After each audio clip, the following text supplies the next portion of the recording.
morning. The most news in the morning, period. Weekdays 6 Eastern. Your pockets are quite a bit fuller this week and you're on a fundraising roll. The big question is, how do you translate that money and a lot of the buzz you've been getting into votes? Well, at least we have cash in the bank now, and we can start advertising and do some of the conventional things that you need to do to reach a lot of voters. So we will be buying television and getting on the radio and doing our direct mail and all the things that we do. But quite frankly, the campaign is almost like it's on autopilot, just as the fundraising has been. People are just spreading the message through the internet and by word of mouth, and that's where the real strength of the campaign is coming from. In fact, were you surprised when you guys hit those numbers? I mean, you shattered one record, I believe, and then for online fundraising, and then just within a few hours, you shattered the record for a 24-hour period at 37,000 people donating. Did those numbers take you by surprise?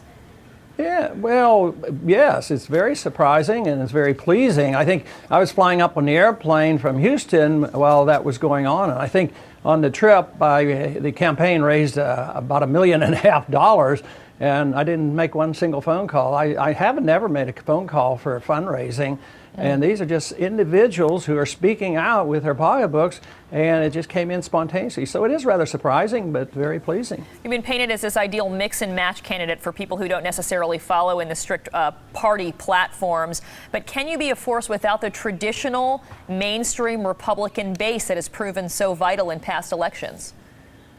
Well, what I'm trying to do is revive that base. That base has been lost, and they're disenchanted, and they've left the Republican Party. I mean, why isn't limited government, balanced budgets, a strong national defense without meddling in the affairs of other people, sound money, and all these things are very traditionally Republican. So I would say that I'm just trying to restore those fundamental beliefs that we used to have, and evidently there's a lot of people that would like to see that done. How do you take those beliefs and put them into practice? For example, you've gotten a lot of support because of your anti-war stance, your belief that we should pull out of Iraq. But how would you do that in practicality and make that work at the point we're in now? Well, one thing we know is what we're doing now isn't working. You know, this is our worst year for Americans killed in Iraq. So the surge was an absolute failure, and we're no closer to we've seen for the past 3 months those country. numbers actually dramatically declined. At the beginning of the year, we did have a spike in U.S. troop deaths. Since then, it has declined. Yeah, but the surge has been going on, you know, for more months than that, and we have to look at over the year. But the odds of all of a sudden us coming up with a unified democratic country in Iraq is unbelievable. When you look at the problems that we have for the fighting that is occurring between the Kurds and the Turks and what's happening in Pakistan now, the more we get involved, the more we dictate to others, the greater the incentive is for the jihadists to grow in numbers, and the greater we are at threat.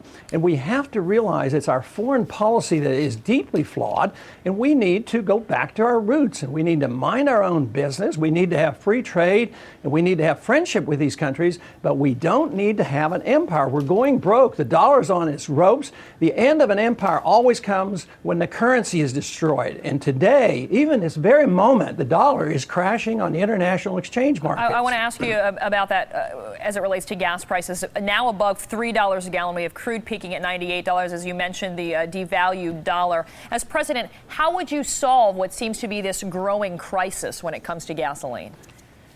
You have to stop the spending.